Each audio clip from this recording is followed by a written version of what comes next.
আমি আজকে তোমাদের করাবো তুর্কি আক্রমণের ফলে বাংলাদেশের সামাজিক, সাহিত্যিক ও সাংস্কৃতিক পরিণাম কিরূপ হয়েছিল।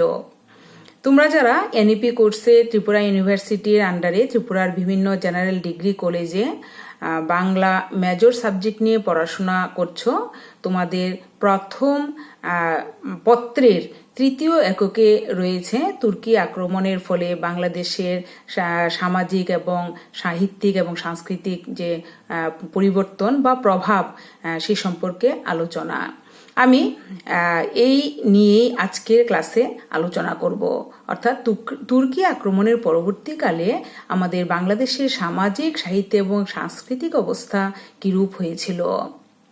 আনুমানিক 1203 খ্রিস্টাব্দে দিল্লি সালতানাতের কুতুবুদ্দিন আইবেকের শাসক তুর্কি সেনাপতি ইখতিয়ার উদ্দিন মোহাম্মদ বিন বখতিয়ার খলজি বাংলা জয় করেন এবং তার ফলস্বরূপ মুসলিম শাসন শুরু হয় এখানে। পলাশির যুদ্ধে 1757 খ্রিস্টাব্দে ব্রিটিশদের দখল পর্যন্ত মুসলিম শাসন অব্যাহত ছিল। তুর্কি শাসন সময়ে বাংলা সাহিত্যে সাধারণত নাটক ও কাব্য লেখা হতো। এরপর বাংলা সাহিত্যে ধর্মীয় ভাবনা ছড়ায়। ভারতে মুসলিম শাসন প্রতিষ্ঠিত হয়। অনেক দেবদেবীর মন্দির ধ্বংস হয়ে যায়। মধ্য ও পশ্চিম এশীয় দেশগুলির সাথে ভারতের বাণিজ্য বৃদ্ধি পায়, ফলে দেশের সম্পদ বৃদ্ধি পায়। বেশ কিছু নতুন ধর্ম প্রচারকের আবির্ভাব হয়, যাদেরকে সুফি বলা হয়। বাংলা সাহিত্যের বিরাট পরিবর্তন লক্ষ্য করা যায় দ্বাদশ শতাব্দীর একেবারে শেষ ভাগে। এই পরিবর্তনের কথা পরে অনেক জনপ্রিয় বাংলা উপন্যাসগুলিতেও লেখা হয়েছিল। এদেশে তুর্কি আক্রমণ শুরু হলে কিছুদিনের মধ্যেই হিন্দু রাজত্বের অবসান ঘটে। বর্ণভেদ, বংশকৌলিন্যের ভেদ, নানাবিধ সংস্কারে প্রায় নিঃশেষিত প্রাণশক্তির হিন্দুরা লুণ্ঠন ও ধর্মান্তকরণের সেই সন্ত্রাসের সময়ে পুঁথি নিয়ে কেউ কেউ নেপাল তিব্বতে আশ্রয় নিলেন। অনেকে রাজশক্তির অনুগ্রহ ভিক্ষার আকর্ষণে ধর্মান্তরিত হলেন।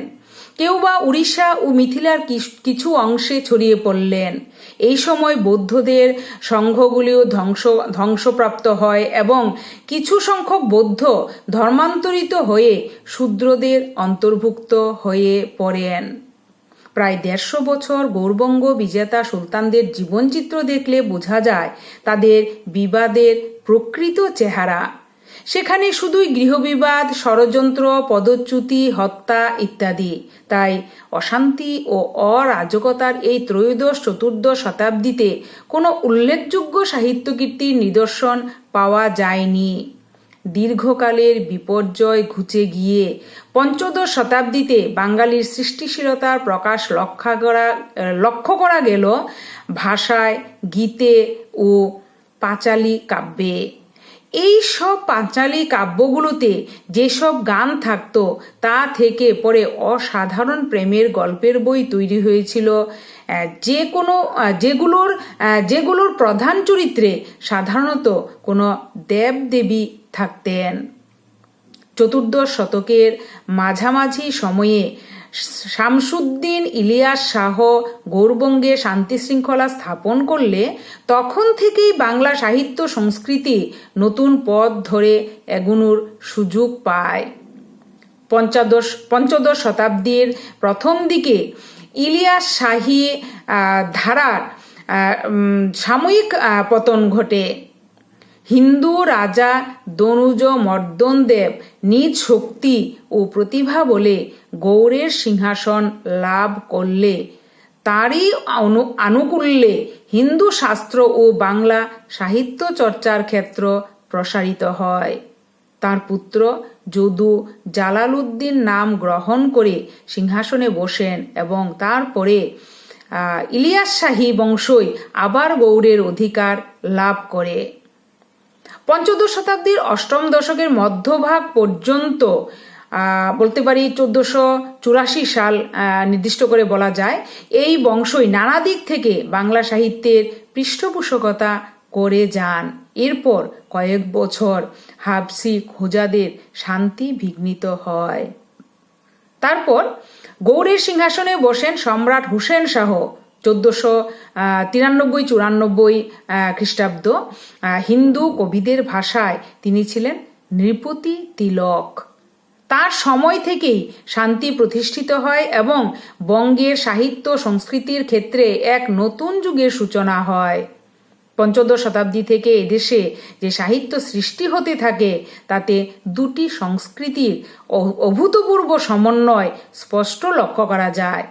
এক, লৌকিক সংস্কৃতি, দুই, ব্রাহ্মণ্য সংস্কৃতি। বঙ্গদেশে লৌকিক সংস্কৃতির ধারাটি হচ্ছে প্রাচীন। এদেশে আর্য অধিকার বিস্তৃত হওয়ার আগে অস্ট্রিক, দ্রাবিড় ও মঙ্গল গোষ্ঠীর জনতা বাস করতেন।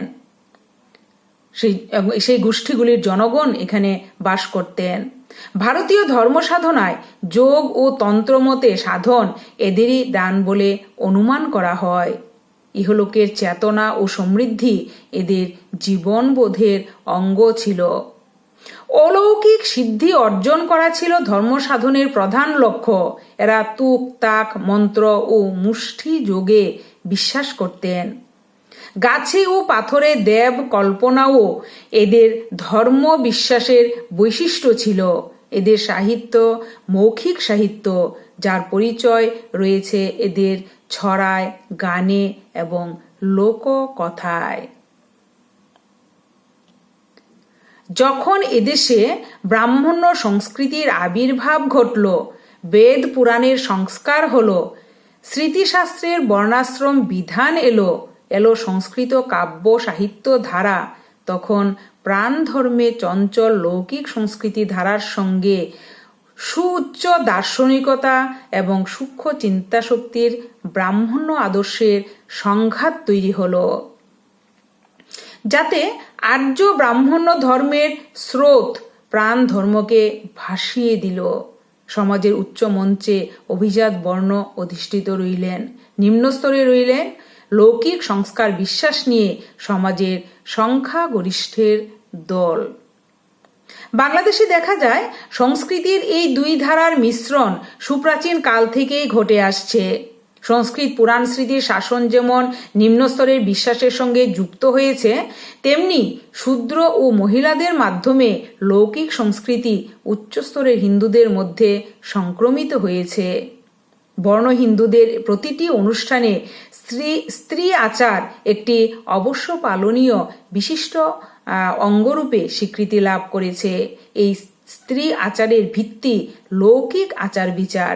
এই প্রসঙ্গে আর্য সমাজে কিছু লৌকিক দেবদেবীর অনুপ্রবেশও স্মরণ করা যেতে পারে। বট গাছে কুবের লক্ষ্মীর অধিষ্ঠান কল্পনা একটা সময় যে লৌকিক যে দেবদেবীর প্রসঙ্গ সেই প্রসঙ্গেই বলা হচ্ছে।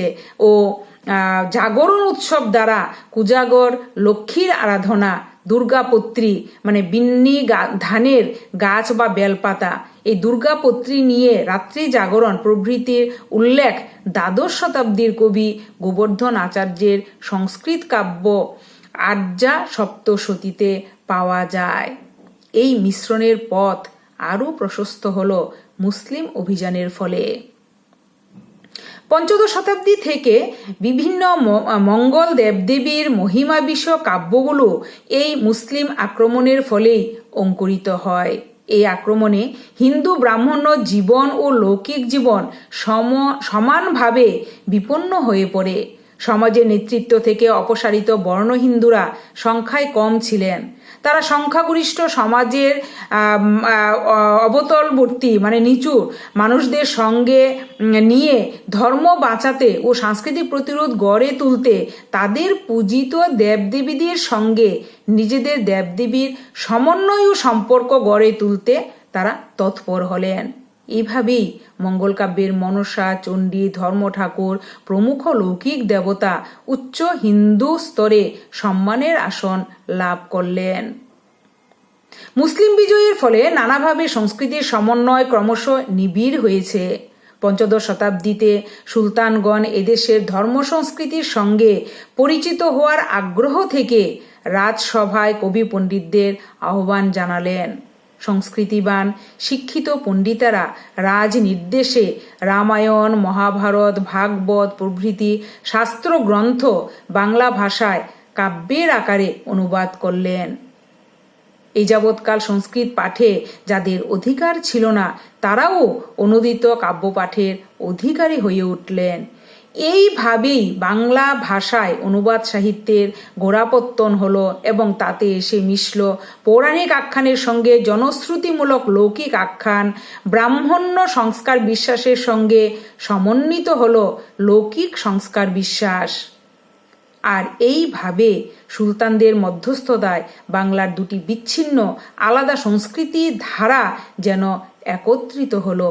এই ভাব সমন্বয়ের লক্ষণ যে কেবলমাত্র উচ্চবর্ণের হিন্দু ও নিম্নবর্ণের হিন্দুদের মধ্যে সীমাবদ্ধ ছিল তা কিন্তু নয়। হিন্দু মুসলমান মিলনের ভিত্তিও এইভাবে রচিত হয়েছে। মুসলিম সুলতানেরা হিন্দু কবিদের যেমন খান উপাধিতে ভূষিত করেছেন, যেমন যশোরাজ খান, গুণরাজ খান, মালাধর বসুকে গুণরাজ খান বলা হয়, আবার হিন্দু কবিরাও সুলতানদের শ্রীযুক্ত করে তুলেছেন, যেমন শ্রীযুক্ত হুসেন জগৎ ভূষণ। সংস্কৃতির সমন্বয়ের দিক থেকে এই সকল ঘটনা অত্যন্ত তাৎপর্যপূর্ণ। বাংলা সাহিত্যের অনুবাদ কাব্য শাখা মূলত সুলতানদেরই প্রেরণার ফল। পরবর্তীকালে পীর ফকিরদের দ্বারা সুফি মত ও হিন্দু মতের যে মিলন ঘটেছিল তারও মূলে ছিল সুলতানদের পৃষ্ঠপোষকতা। পঞ্চদশ শতাব্দীতে মুসলিম আমলেই মিথিলার সঙ্গে বাংলার যোগ নতুন করে স্থাপিত হয়েছে। মুসলিম লস্করদের মাধ্যমে আরাকানের সঙ্গে এদেশের সংস্কৃতিগত যুগসূত্র হয়েছে। পঞ্চদশ শতাব্দীতে যেসব কাব্যকবিতা রচিত হয়েছে সেগুলিকে প্রধানত দুটি শ্রেণীতে ভাগ করা যায়। প্রথমত বৈষ্ণব গীতি কবিতা, দ্বিতীয়ত কাহিনী সমন্বিত পাঁচালী কাব্য। পাঁচালী কাহিনীগুলির এক ভাগ রামায়ণ, মহাভারত, ভাগবত, পুরাণাদির অনুবাদ, অন্য ভাগ লৌকিক দেবদেবীর মহিমা জ্ঞাপক মঙ্গল গীতি। পঞ্চদশ শতাব্দীর বাংলা সাহিত্যকে স্পষ্টত তিনটি শাখায় ভাগ করা যেতে পারে: এক গীতি কবিতা বা পদাবলী, দুই অনুবাদ শাখা, তিন মঙ্গল কাব্য শাখা। এই সাহিত্যের সম্পূর্ণ আয়োজন কেবল ধর্মকে কেন্দ্র করে, অথচ তুর্কি অভিযানের আগে এদেশেই সংস্কৃত রসসাহিত্যের বিচিত্র কাব্য শাখার অনুশীলন হয়েছে, নাটক রচিত হয়েছে, মহাকাব্য রচিত হয়েছে, প্রেমাশ্রিত খণ্ডকাব্যও রচিত হয়েছে। সেসব সাহিত্য ধর্ম বহির্ভূত জীবনের স্বাদে পূর্ণ। অথচ পঞ্চদশ শতাব্দী থেকে বাংলায় যে কাব্য রচনার ধারা প্রবর্তিত হলো তাতে ধর্মই মুখ্য। ইংরেজ অভ্যুদয়ের আগে পর্যন্ত সাহিত্যের জগৎ এমনই ধর্মাশ্রিত থেকেছে। এই প্রথাবদ্ধ সংস্কারাচ্ছন্ন দৃষ্টিভঙ্গির কারণেই সাহিত্যে কোনো নতুনত্ব ছিল না। কাহিনী, ঘটনা, চরিত্র, ভাষা, ছন্দ পর্যন্ত বৈচিত্র্যহীন একঘেয়ে রকমের ক্লান্তিকর হয়ে পড়েছিল। তবে এরই মধ্যে কোনো কোনো কবি নিজেদের মৌলিকতা প্রকাশ করেছেন, যার মাধ্যমে বাঙালির গীতিপ্রবণতা, গল্প শোনার আগ্রহ পরিতৃপ্ত হয়েছে। ধর্মের গণ্ডিতে আবদ্ধ থেকেও কাব্য সাহিত্যে প্রকাশ পেয়েছে প্রকৃতির কথা, জীবনের সুখ দুঃখের কথা, সমাজের নিয়ম নীতির কথা।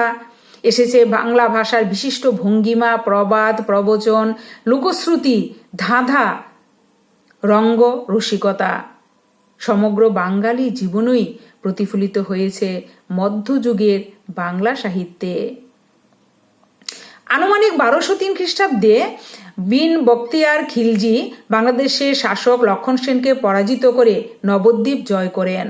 সেন বংশকে গোড় দেশ থেকে নিশ্চিহ্ন করে খিলজি একে একে পশ্চিম ও উত্তরবঙ্গ অধিকার করেন। এইভাবেই বঙ্গদেশে মুসলিম শাসনের সূত্রপাত হলো। ধ্বংস হলো মন্দির, বৌদ্ধ বিহার, ধর্মীয় নিদর্শন, শিক্ষা প্রতিষ্ঠান, গ্রন্থাগার, নথিপত্র, পাণ্ডুলিপি প্রভৃতি। চলল প্রচুর পরিমাণে হত্যা, ধর্মান্তকরণ। সমাজে তখন চরম নিরাপত্তাহীনতা। সমাজ জীবনে উচ্চবর্ণ ও নিম্ন বর্ণের হিন্দুদের ভেদাভেদ কমে এলো। ধর্মাচরণের ক্ষেত্রে সমন্বয়বাদী দৃষ্টিভঙ্গি লক্ষ্য করা গেল। সংস্কৃতির প্রতিরোধ গড়ে উঠতে লাগলো। অখণ্ড বাঙালিত্বের ধারণার বীজ রোপণ করা হলো। 1493 খ্রিস্টাব্দে বাংলার সিংহাসনে বসেন হোসেন শাহ। তাঁর সুশাসনে আর পৃষ্ঠপোষকতায় বাংলা সাহিত্যে পুনরুজ্জীবন লক্ষ্য করা যায়। ক্রমশ সাহিত্যের ক্ষেত্রে আর্য অনার্যের সমন্বয় পৌরাণিক কাহিনীর সঙ্গে আমরা এখানটায় দেখব যে সংস্কৃত সাহিত্য ধারার বঙ্গানুবাদ শুরু হয়। মঙ্গলকাব্য, বৈষ্ণব পদাবলী রচনা শুরু হয়।